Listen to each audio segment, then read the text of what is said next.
Coming up on AgweekTV, the fall cattle run is starting in South Dakota. We'll take a look at expectations. We'll take a look at how small and rural businesses are surviving the pandemic.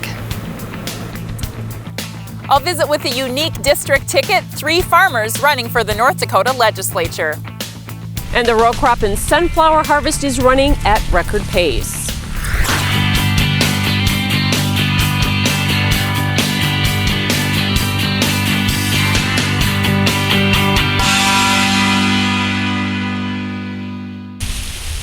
Welcome to AgweekTV. I'm Michelle Rook.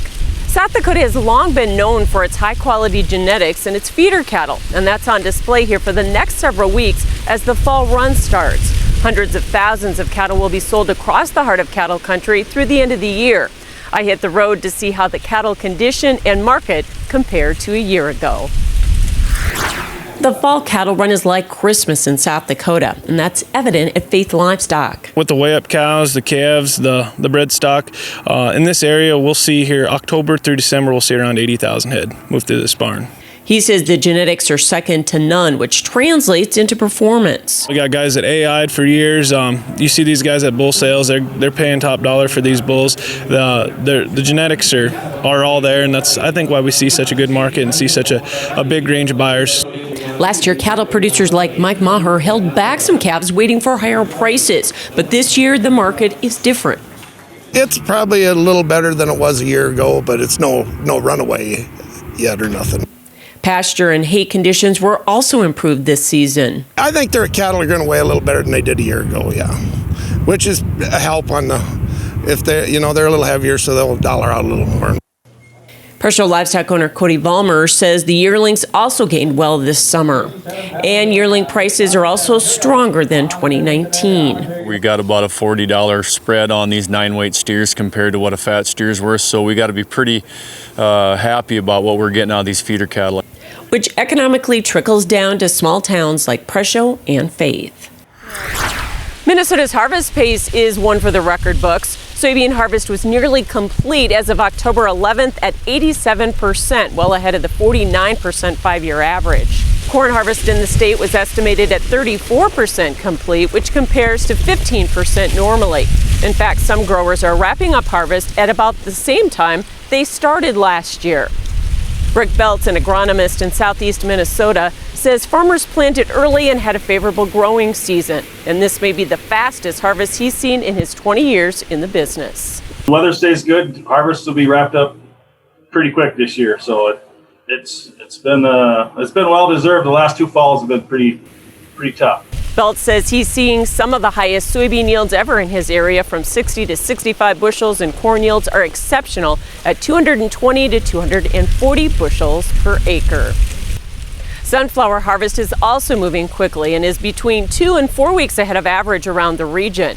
North Dakota's harvest is about 25% done, Minnesota's at 41%, and South Dakota is at 20%.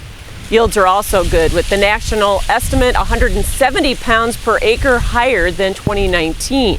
The executive director of the National Sunflower Association says with cooperative weather, the harvest should wrap up in 2 to 3 weeks. John Sandbakken says some growers harvested parts of their 2019 crop as late as March 2020 because of the snow, so they're happy for an ideal fall. But there is some wind damage, and frost has affected quality slightly for some. It's been a little bit lower test weight in some cases and a little bit lower oil content, but not to a great extent that it affected the crop. There might be some spots, obviously, where the frost was a little bit harder and the freeze was harder. But overall, I would say it hasn't had as much effect as we thought it was going to have. Sandbakken says sunflower acres were up about 30% from last year, in part because of higher prices. Many small-town businesses struggle to survive, but for some, that got even worse during the pandemic. Jenny Schleck visited Pride of the Dakota Show House in Jamestown, North Dakota, to see what some businesses are doing to stay afloat. It's this week's Agweek cover story. The pandemic has created challenges for small businesses, but also some opportunities. We lost employment for some of our folks. The thrift shop closed. The bookstore closed for a while. Mary Simonson is the executive director of the Open Door Center, which owns Eagle's Nest Bookstore and Thrift Shop in Valley City. They employ people with head injuries, and the pandemic has been hard on business. They supplement income by selling at shows like this one. We're still using the web and those types of things, but it's much better to have 2 or 3 days of a big cash insurgent so we have money right away. But many of those shows have been canceled this year. Joanna Fries has raised sheep and pulled Herefords at her family's New Salem farm all her life. More recently, she's been supplementing their income by making and selling wool household products and some specialty lamb meat products. They just started doing vendor shows and farmers markets last year before things started shutting down. I'm sure we would have been a very nice shows to go to show off our product. But yeah, with the cancellation, yes, it probably has an impact on our little business. The University of Minnesota has been studying the impact of the pandemic on small businesses in urban and rural areas. They found communities are trying to cope in a number of ways. That's one thing that we've learned in all of our work in Extension is that when communities pull together, that's when they're resilient and they're able to face these challenges in a productive and constructive manner. Jerome Daly is retired, but he likes to keep busy making wood doll furniture and home decor. He relies on shows like this one, but he's trying to stay optimistic. Well, obviously our sales for the year will be down a lot. There has been some government help. You just tighten the belt a little bit and hope for the next year. In Jamestown, this is Jenny Schlecht for Agweek. Coming up on Agweek TV, not many farmers run for legislature. I'll visit with 3 farmers, all on the same North Dakota ticket. At Superior Grain Equipment, we're committed to quality and service, offering you the best in grain storage and dryers for any size operation. Our experts will work with you to determine the most efficient and economical storage solution for your needs. We help protect your bottom line and your future with the industry's best bins and warranties. Make the superior choice for protection today and tomorrow with Superior Grain Equipment.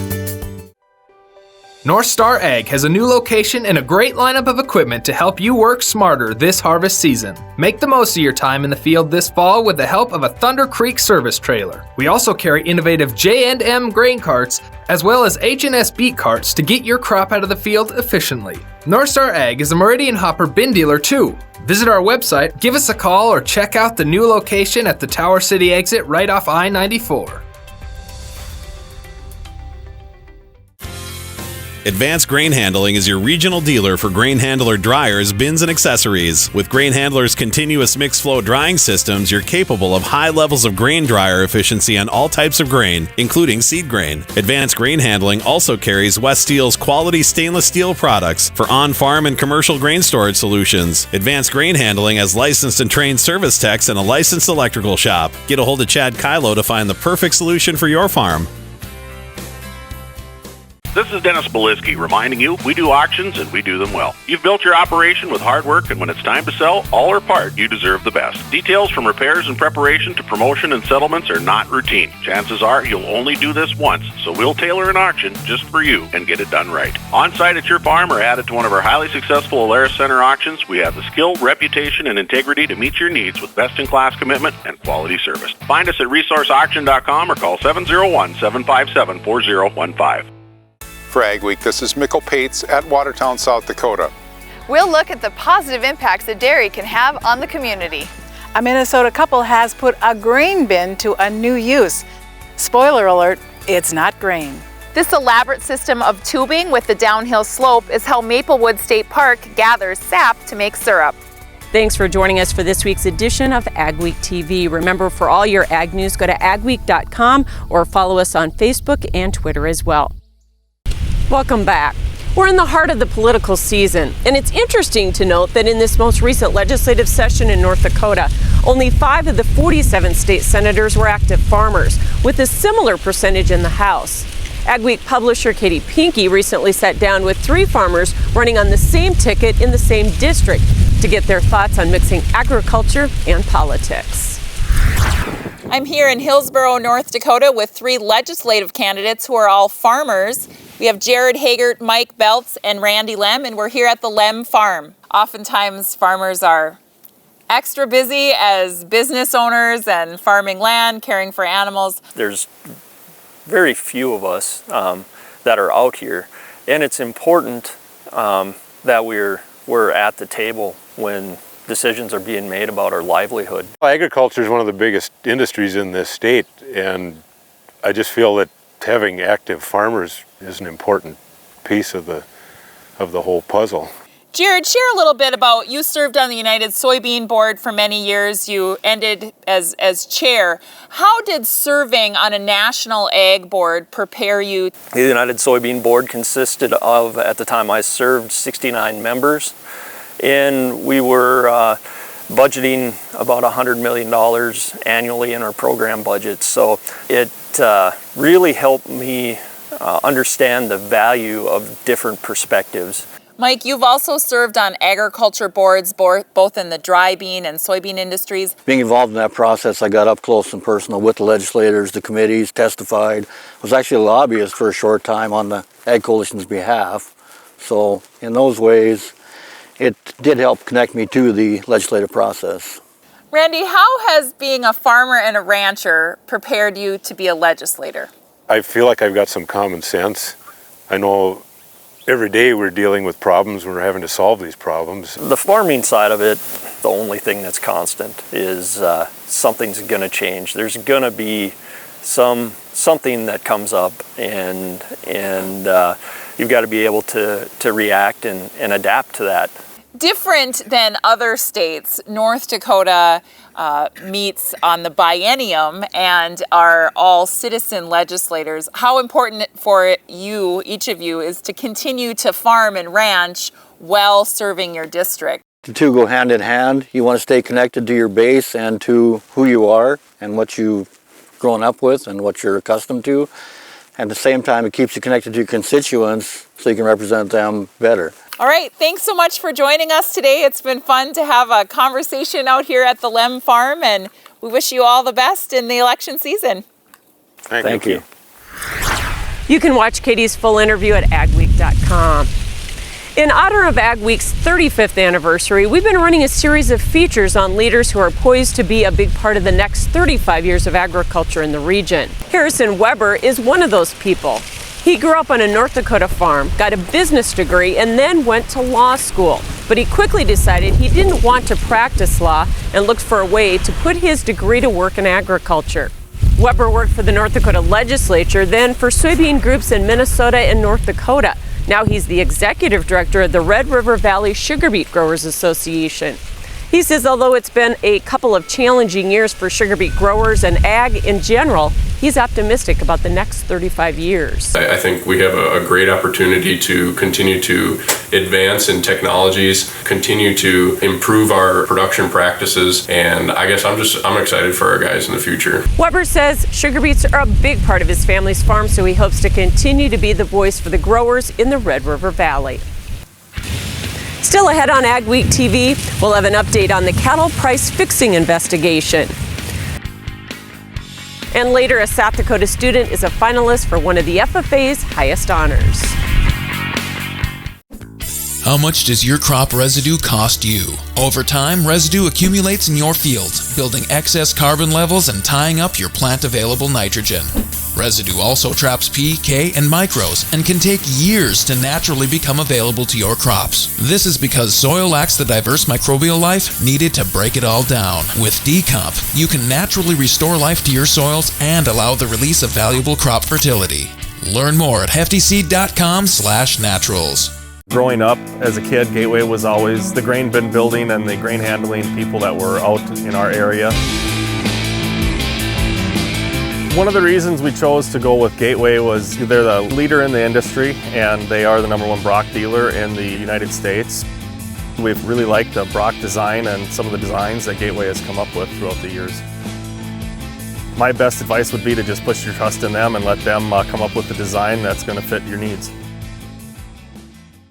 Steffes Group, selling land and the equipment to farm it since 1960. If you're interested in selling or have questions about our auction process, head to our website at steffesgroup.com to contact us at any one of our 4 locations located throughout the Midwest. You can also visit and subscribe to our YouTube channel to view all of our auction previews and recaps to stay up to date on the market in your area.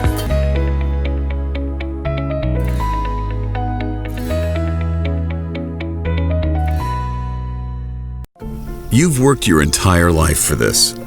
Through the ups and downs, you've stood strong, building a legacy to be proud of. With all good things in this world, there are still risks. It's a part of life. You need protection you can count on. We're not just here to insure your equipment, your vehicles, or your home. We're here to protect everything you've built. Farmers Mutual of Nebraska, always alongside you. Go beyond the headlines with an Agweek membership. Get in-depth agribusiness reporting, original farm and ranch stories, and fact-based research for the most comprehensive ag news in the upper Midwest. Experienced ag journalists bring you exclusive ag news, insights, and policy updates you won't find anywhere else. Become a member today and get unlimited access to Agweek and AgweekTV. Well, as you can see, dry and windy conditions persisted across the region this week, but we're also seeing a cooling trend. Will that continue through the rest of October? Here's our agri-weather outlook. With the winter outlook just released once again, and not a whole lot of changes for our area. Again, across the northern plains here, upper Midwest, we're still going to have those very frigid temperatures at times. We're still going to get those typical winter storms, and of course the famous northern plains Dakota blizzards will still be possible for this 2020-2021 season. Let's take a step backwards though to 2019. This is for our first 1/10 of an inch of snowfall across parts of the area. You have to go back to about October 10th through the 12th across much of the Dakotas and into Minnesota for that first dose of measurable snowfall, and we're behind that a little bit this time of year. And again, some good news for those farmers that are really trying to get those crops finished up for the 2020 growing season, which is just about over across much of the Dakotas and parts of the Minnesota area. We're going to track below average temperatures here as we go throughout this mid part of October 18th through the 24th. Likely have a few highs into those 30s and 40s in this dark blue shaded area, which again does include North Dakota, South Dakota, most of Montana here, and all of Minnesota here. It's all thanks to this dip in the jet stream, what's called the trough here. It's going to help pull in some of that cool air from Canada and trap it across the northern plains, upper parts of the Midwest. And you'll see this taking shape here throughout all this upcoming week. That colder wave comes on through. Coldest part Saturday and Sunday, October 17th and 18th. Likely we'll see a brief retreat of that as we go into parts of the week, and we'll see temperatures into those mid to upper 40s here. That warm weather stays on the southern side of that jet stream, and we again remain on that chilly and cooler side with again highs 30s and 40s. And precipitation wise, we're not going to see a whole lot of precipitation chances, just a few small chances here and there. I think the better chance is going to ride right along that upward ridge of the jet stream here across parts of the Great Lakes and New England states for this upcoming week. And as we finish out October here we are October 25th, right on into Halloween of October 31st. We're still going to be dealing with temperatures well below average with 30s, 40s, maybe a token 50 here at some point as we get into the later half of that second week here. And again, we're still going to experience those temperatures well below average, all thanks to this dip once again into the jet stream with above average temperatures along the eastern coast. And our precipitation chances still not going to move a whole lot, unfortunately. And we really could use the moisture here, as many across central and western North Dakota are developing that moderate to severe drought conditions. Even an extreme drought is starting to be picked up down across parts of southeastern South Dakota around the Sioux Falls area. So overall, what we're tracking here on the headlines, we're going to continue to have that big cool down throughout this week. And I do expect temperatures to kind of roller coaster as we finish out October and going through November. Up and down temperatures can be expected. And as we finish out October, precipitation chances will be small, but there will be a few. Small or large, Superior Grain Equipment has a storage solution for you with a wide variety of bin options and accessories, along with site planning and superior customer service. Plus, from top to bottom, we offer the industry's best bins and warranties to protect your products and your grain storage investment. Get superior quality, protection, and reliability with generations of experience and dependability. Make the superior choice today with Superior Grain Equipment. They say when the going gets tough, the tough get going. At OK Tire, we're here to keep you going. From Firestone tires and replacements to retreads and even Firestone tracks, we have you covered. Our certified Firestone experts are ready to get you back up and running. No matter if you're on site or in the field, saving you time and money. OK Tire. We keep the tough going. We have products that no other companies have. That gives us a bit of an advantage and a bit of an edge, and it provides some security to our customer base that we've been here, we're here to stay, and we want to still provide these new innovations to the customers today. It's co-granulated products where we're putting together multiple nutrients. We've got products in our Micro Essentials lineup that contain sulfur and zinc, and we also have products on our potash side which contain boron, which is a newer product for us, which is called Aspire. 2020 has started off where 2019 left off, with a lot of uncertainty and concern. Is your farming operation ready to take the volatility this year has to offer? Do you have a marketing plan in place to take advantage of opportunity? Are you finding it hard to separate the noise from the news? Talk to the professionals at Martinson Ag. We can help you make sound risk management decisions that will help your operation survive during these unusual times. We're going to talk today about a revolutionary auto steer product that you guys have developed. We back one of these things in, it'll drain a 40-acre patch just within hours. What can you tell us about what dairy farmers do to make sure that their animals are happy? Their care is our primary concern. Is there still time for producers to get storage bins up? Absolutely. We still can definitely get something up and ready for corn harvest.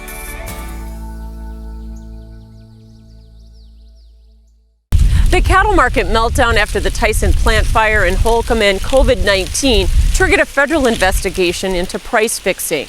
USDA wrapped up its probe this summer and is now waiting for results from the Department of Justice. Agweek's Jenny Schlecht got an update. Thanks, Michelle. I'm here with Greg Ibaugh of the U.S. Department of Agriculture at the North Dakota Stockmen's Association. And Greg, you talked a little bit about the USDA's investigation into cattle markets. Can you tell us a little bit about where that's at? So we issued a report on July 22nd of this year. And so right now we're working with Congress because some of the elements of the report were things that the industry and Congress needed to discuss, suggestions that they might could change the statutes that would allow USDA to interact with some of the things cattlemen were asking for. There's some things that we can work with the industry on, educational programs to help producers understand more about tools we have at USDA to manage risk. We're also working to make known our programs in rural development and how that might apply to somebody that might want to start a packing plant or need assistance from us.